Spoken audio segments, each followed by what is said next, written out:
महाराष्ट्राच्या मुख्यमंत्रीपदी आदरणीय देवेंद्रजी फडणवीस साहेब, नेते एकनाथजी शिंदे साहेब आणि आमचे नेते आणि आमचे सर्व आदरणीय अजितदादा पवार साहेब यांनी पदाची शपथ घेतली आहे.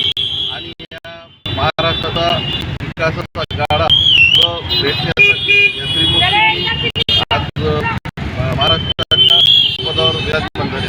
परभणी शहर राष्ट्रवादी काँग्रेसचे परभणी जिल्ह्याचे आणि सर्व मुख्यमंत्री आणि सर्व तिन्ही पक्षाचे सर्व प्रमुख नेते या ठिकाणी आम्ही अभिनंदन करतो. देशाचे पंतप्रधान या आसामध्ये आले होते.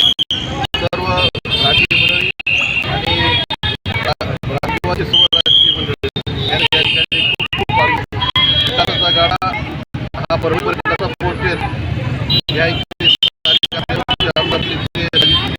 मार्फत परभणीमध्ये कसा विकास करता येईल यासाठी राष्ट्रीय शहर काँग्रेस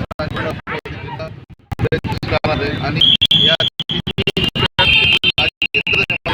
परभणी शहराचा विकास कसा करता येईल